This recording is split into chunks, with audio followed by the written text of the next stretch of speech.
After denial, that refusal, questioning his, after denial, dawned a dubious hope. Not very certain, but there is a possibility of something happening. There is an expectation. A hope of self and form and live to live. Live to live. That is the phrase we were talking last time. See, you need a special permission to absent yourself. You need a special permission to absent yourself. Live to live. Pardon me? It's a permission? Yeah, see, well, technically, this phrase live to live is a legal phrase, comes from the courtrooms. Now, if a prisoner is asking for a special permission, then he is given leave to live. You see, for instance, somebody wants to go and live in a house or in a family for some relation. In some cases, the court grants the permission to the prisoner that he can go and stay in the family for a marriage or whatever important function is there, and then he has to again come back. That is leave to live. Same way, actually, this leave to live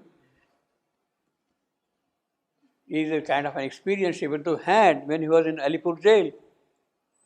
He was in Alipur jail in the sense that going from the prison to the court, every day they had to attend the sessions court, and then it was a kind of leave to live for them that you are not in the prison, you are in the open, so to say, now you see that we see leave to live. So it has a sort of a legal connotation. It means that you are granted leave of absence, what we normally say, leave of absence, you see. A hope of self and form and live to live means you can live here. So basically what it means is that you are imprisoned in this life force, in this vital world, you are imprisoned and you are seeking for relief, for live to live.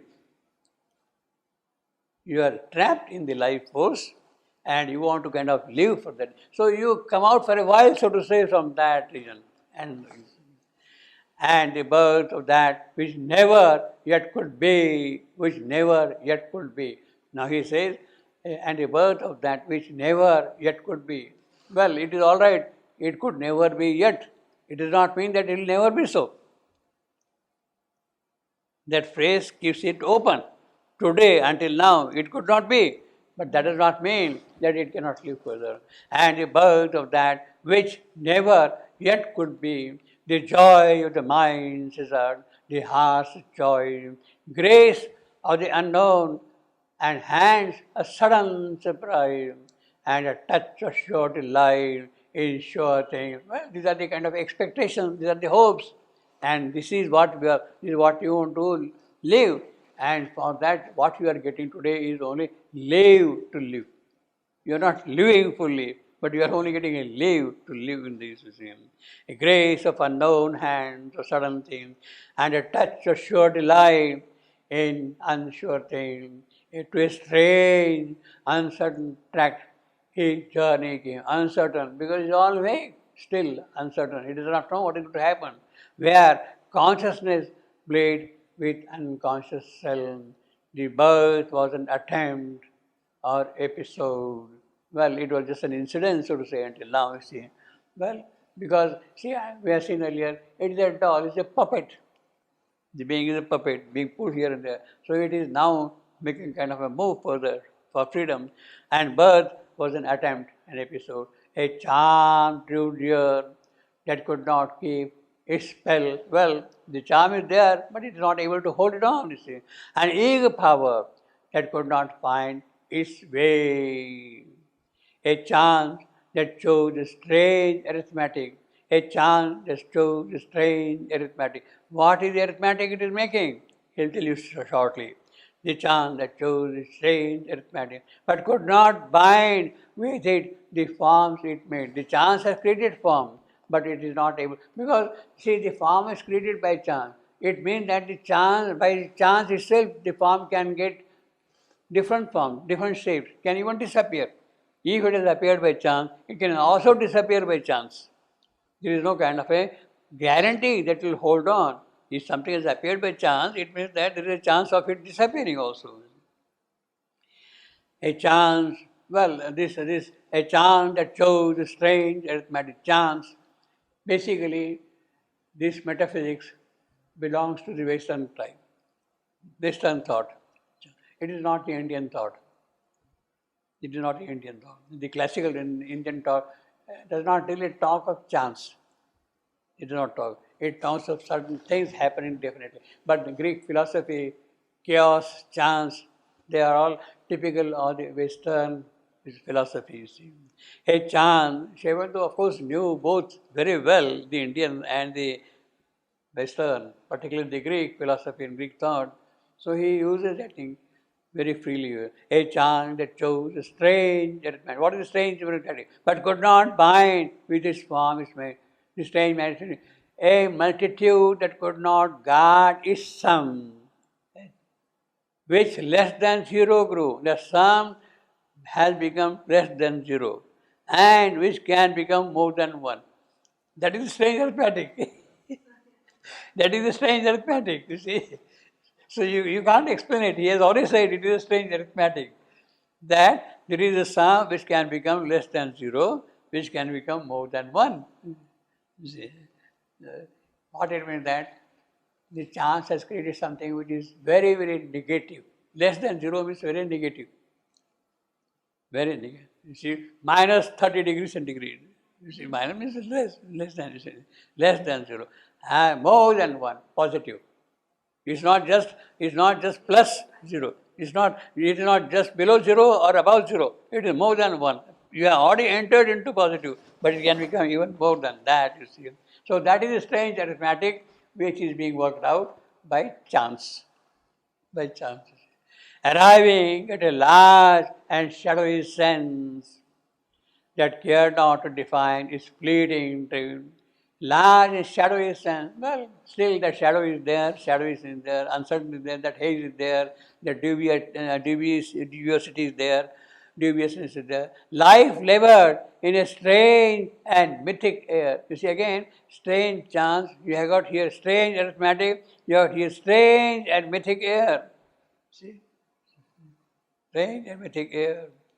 Life labored in a strange and mythic air, denuded of a sweet, magnificent sun. Life is denuded of sweet, magnificent.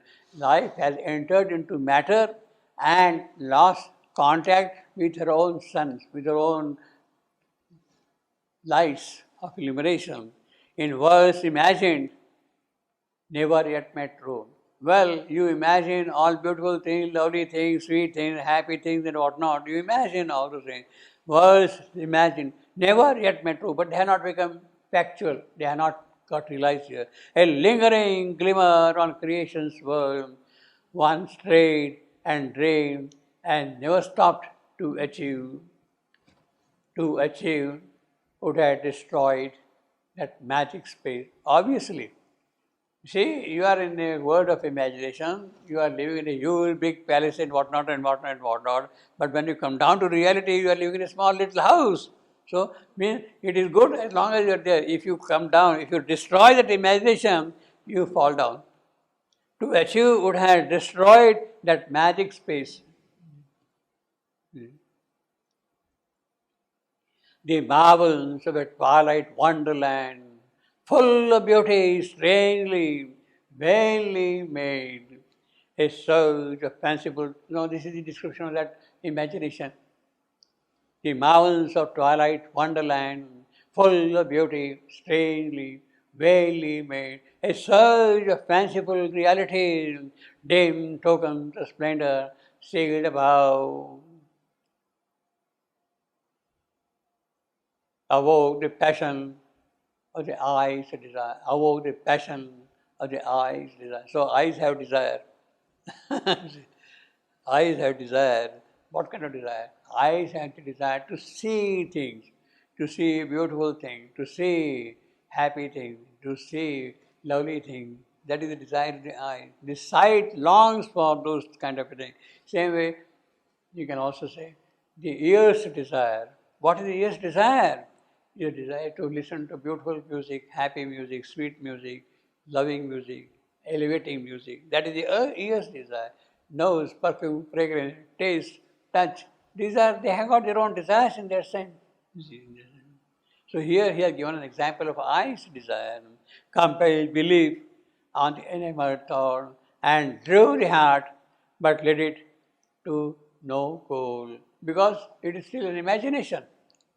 A magic flowed as if of moving scene. Well, you are living in a magical world that kept a while their fugitive delicacy, a sparing line limned an abstract arm in a rare scanted light with faint dream brush. So he's giving the picture of a painter, see, dream brush on a silver background of incertitude, on a silver background of incertitude, on a silver background of incertitude. Scanted light, not sufficient.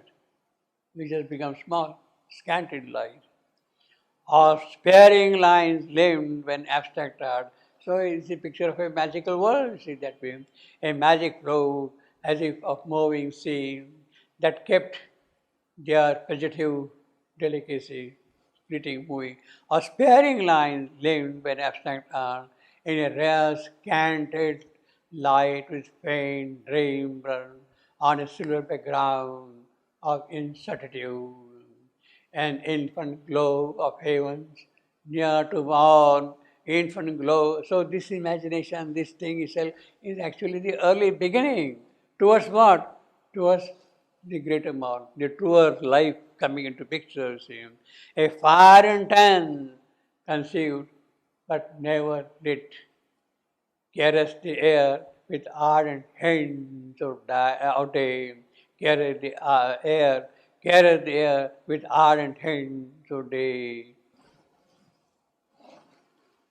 An infant glow of heavens near to morn, a fire intense consumed but never lit, caress the air with ardent hints of day.